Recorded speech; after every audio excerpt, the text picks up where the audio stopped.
Pues ya tenemos la sección ya servida. Hoy viene también muy bien acompañado, doctor. Como siempre que venimos con algún invitado muy especial, pues hoy tengo el placer de presentar al doctor Sergi Vidal, que es un experto en medicina nuclear y en una parte muy concreta una autoridad de referencia a nivel mundial. Europa y Estados Unidos prácticamente en el mundo, es uno de los mayores expertos en ganglio centinela.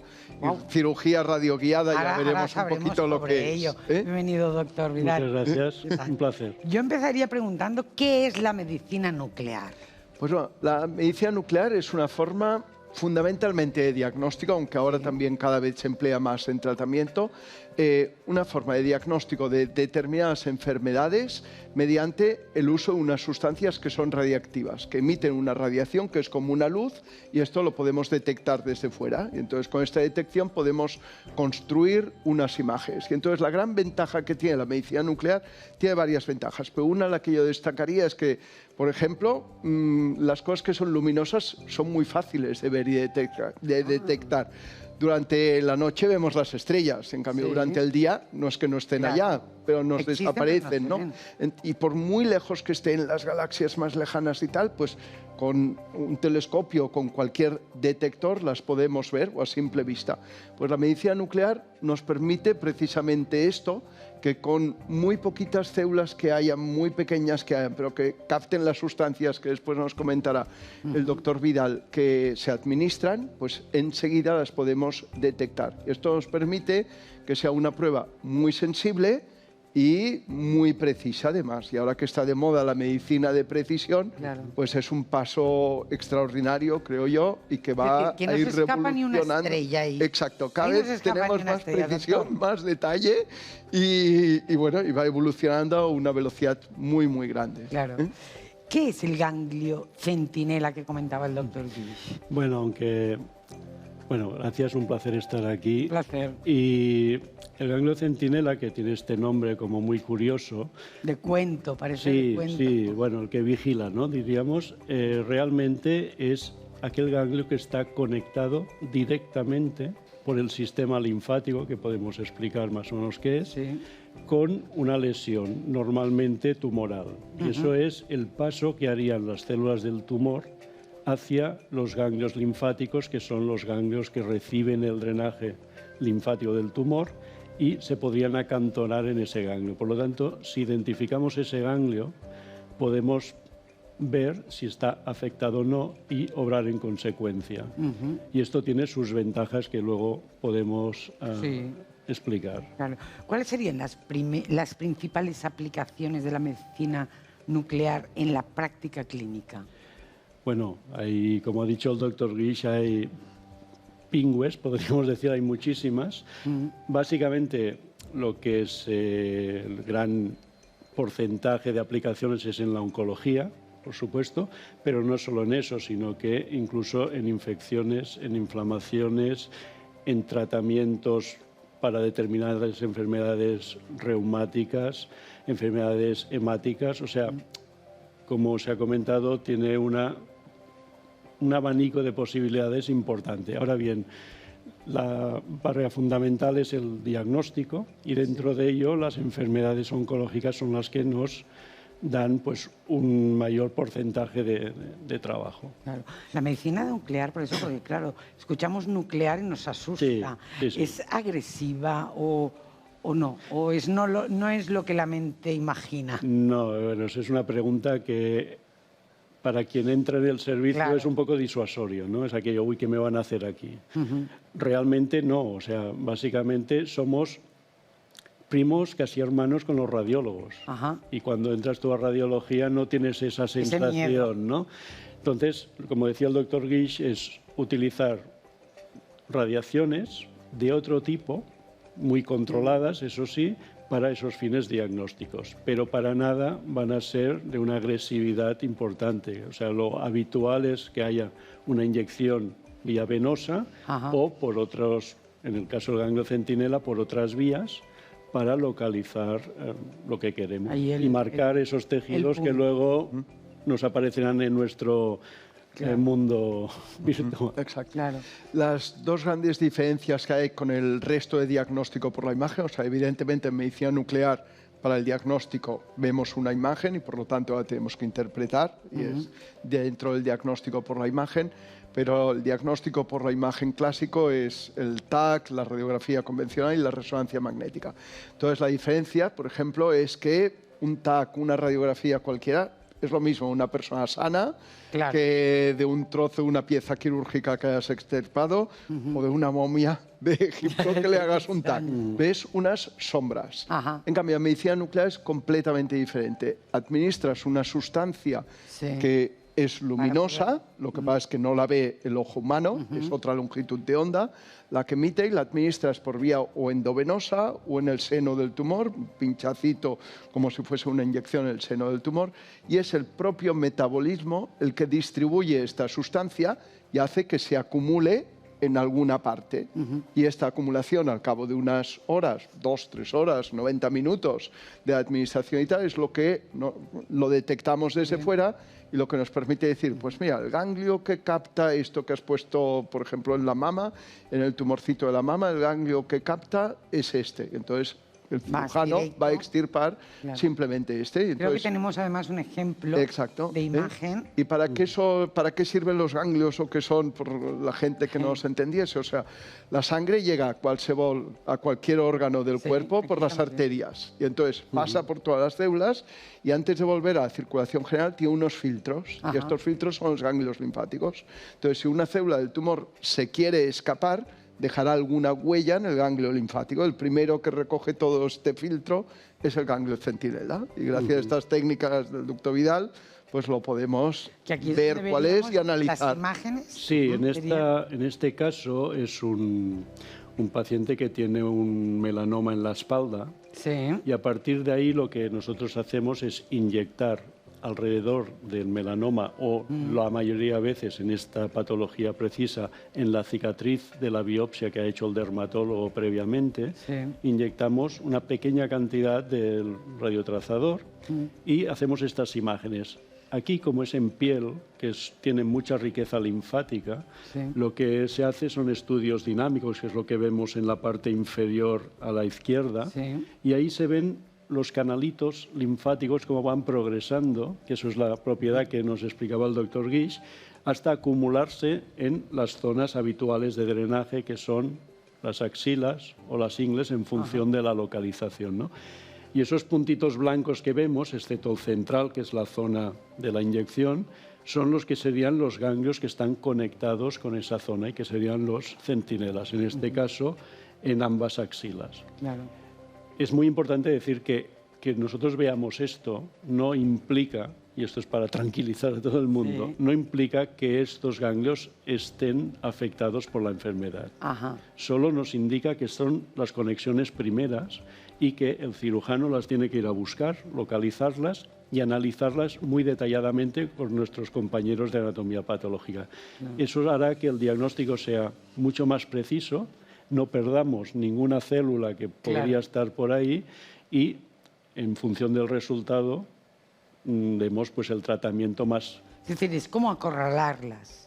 Bueno, con las células. Es un poco que no se nos escapen. Que el gran problema es eso, que el cuerpo es sabio y tiene muchas salidas. O sea, Ese tema que estamos hablando vendría relacionado con la técnica de linfogamografía. Sí, exacto. Esto es una linfogamografía, ¿no? ¿Qué quiere decir esta palabra tan larga? Linfo del drenaje linfático. Gammagrafía, que lo detectamos con rayos gamma, y grafía, que producimos una imagen. Entonces, es una prueba dinámica, como decía y resaltaba el doctor Vidal. Es una prueba que se inyecta y ves cómo se va corriendo. Es que ves los vasos más pequeñitos hoy en día. La precisión, la resolución, que es el tamaño mínimo de la imagen que podemos ver, pues ha aumentado muchísimo con toda la inversión tecnológica que se está haciendo y todos los avances que van habiendo, ¿no? Esto pues nos permite que haya un poco como una pequeña revolución encarada a la medicina de precisión. Y una de las grandes ventajas pues, es, por ejemplo, el cáncer de mama. Antes, no sé si algún oyente o alguna mujer se acordará que cuando una persona tenía un cáncer de mama y tal, le tenían que sacar los ganglios de la axila y había unas mujeres pobrecitas que se les hinchaba el brazo. Hoy en día no lo sacas. Vas al ganglio centinela, analizas este ganglio, es el primer filtro que hay, que este filtro es normal, te quedas bien tranquilo. Que este filtro está afectado, pues miras que hay alguno más afectado o no. Pero vas a hacer una medicina mucho más concentrada, mucho más selectiva, menos agresiva y mucho más efectiva. Primero es ir al ganglio centinela. Exacto. A mirar cómo está. ¿Estamos viendo más imágenes? Sí, en este caso precisamente es un cáncer de mama, ¿vale?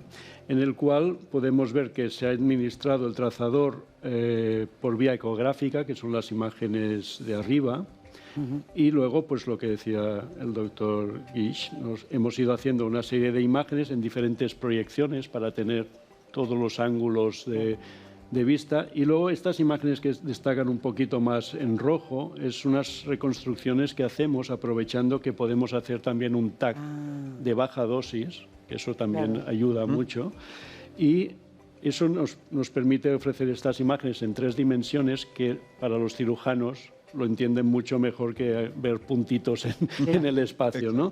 Y entonces eso nos permite no solo triangular exactamente prequirófano dónde está el ganglio, sino que los cirujanos lo entienden. Y luego, otra cosa que hemos de destacar es que el médico nuclear acude a quirófano.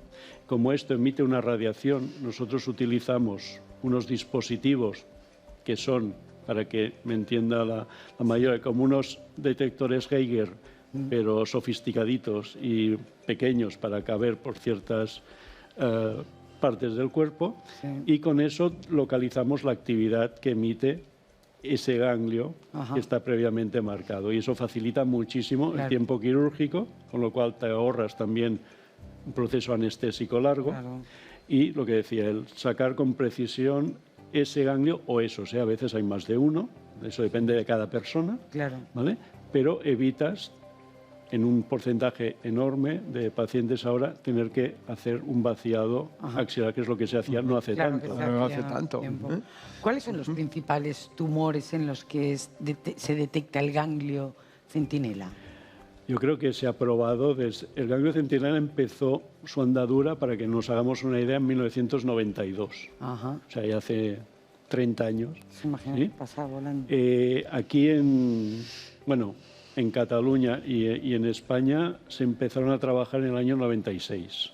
Eso vino de Estados Unidos, luego pasó por Europa en el 93 en Holanda, y tuvimos la suerte, en mi caso, de empezar en el Hospital Clínic en el 96 a hacer esto, que no había nada. También compañeros de Canruti lo hicieron. Muy bueno. Y a partir de ahí se empezó en el melanoma, o sea, el tumor de piel, ¿vale? Inmediatamente, por volumen y porque se vio que también funcionaba muy bien y daba unos grandes beneficios en cáncer de mama, que actualmente es lo que se hace más, pero luego se ha ido extendiendo a todo tipo de tumores, y los que están actualmente con mayor aplicación son tumores ginecológicos, tumor de pene también, tumores de cabeza y cuello, básicamente lengua y cavidad oral. Pero se está ampliando. Sí. Y nosotros ahora mismo estamos haciendo cáncer de ovario, que es complicadito. Estamos en cáncer de tiroides. Depende de qué países se utiliza mucho en tumores gastrointestinales, sobre todo en Japón y centros asiáticos. Y cáncer de colon también se ha probado. Pero bueno, o sea, los que he dicho primero son los que están actualmente aceptados y que se utilizan en diversos centros. ¿Según qué país hay más tendencia a un cáncer que a otro? Sí, o sea, hay... Sí. Pero claro, me imagino hay varios que a lo mejor factores, depende de la alimentación. Factores también geográficos, factores genéticos y factores hereditarios también. Por ejemplo, en Japón era muy frecuente los cánceres de estómago y se inventó, para diagnosticarlo a principios de los años 80, se inventó una técnica que no existía, que era la fibrogastroscopia, y hacer un tubito delgadito Sí. y tal, con fibra óptica, y que pudieses ver los tumores en el estómago antes de que diesen síntomas. Y esto fue pues una casa japonesa que lo hizo, y por esto la mayor parte de los fibrogastroscopios son japoneses, ¿no? Entonces, por ejemplo, en Europa y Estados Unidos lo que hay mucho es cáncer de mama y de próstata en los varones. Claro. En cambio, si uno se va a África, son dos tipos de tumores completamente Más casi de piel, a lo mejor, desconocidos. por el sol. En Latinoamérica hay muchos de cérvix uterino, aquí hay bastante, pero no tanto como en Latinoamérica. Entonces hay una distribución que depende un poco a lo mejor de factores epidemiológicos, de algún virus como la HPV, que hoy en día aquí en Europa se vacunan las chicas jóvenes, ¿no? Empezar a tener las relaciones sexuales, y entonces cada país o cada región geográfica pues tiene los tumores que son más frecuentes que otros. Para terminar, porque nos quedamos sin tiempo, tendremos que hacer más sección de este tema Seguiremos. porque es muy interesante. ¿En qué casos se recomienda realizar el vaciamiento axilar completo? Que antes hablábamos de que antes se hacía de esa manera. Bueno, lo que decíamos antes, hace 30 años era la regla absoluta, y entonces, y el doctor Guix también se lo recordará, yo cuando iba al hospital a hacer, lo que veía más eran señoras con cáncer de mama que les habían quitado esto y venían con todos los brazos hinchados, con un porcentaje elevado. O sea, se estimaba que un 30% de esas cirugías acababan con un linfedema, que es, se te hincha el brazo y, bueno, tarda en recuperar, y a veces no se recupera realmente, que es lo típico, que no me pinchen este brazo porque no puedo, porque he pasado eso, ¿no? Esto cayó drásticamente. Ahora actualmente estamos con el ganglio centinela a un 2% de estas secuelas, solo con el ganglio centinela, y la pregunta es que cada vez la comunidad científica lo que ha hecho es ir, lo que se llama ahora mismo, desescalando el tratamiento quirúrgico sobre la axila. Eso quiere decir que hemos sido cada vez más conservadores y llegar a ser más precisos, como decíamos antes. Y con estas técnicas del ganglio centinela, pues actualmente incluso hay estudios que nos dicen que aunque tengas un ganglio afectado, no hace falta, en la mayoría de los casos, quitar el resto de los ganglios, sino que con un seguimiento exhaustivo, eso sí, lo puedes tener una supervivencia, que es lo que se trata. Muy bien. Con lo cual podemos decir que cada vez se avanza más, que los congresos que se hacen de medicina no son para pasar el rato. No. Entonces se aprovecha Que mucha gente se piensa, oh, qué bien, van de congreso, sino que se aprovecha mucho y que hay mucha esperanza en casi todos los casos ya. Exacto. Sí. Perfecto. Sí, sí. Pues muchísimas gracias, nos vemos pronto. Perfecto, Y encantado. espero hacer la segunda parte. Perfecto. Muchísimas Un gracias. placer. Gracias. Doncs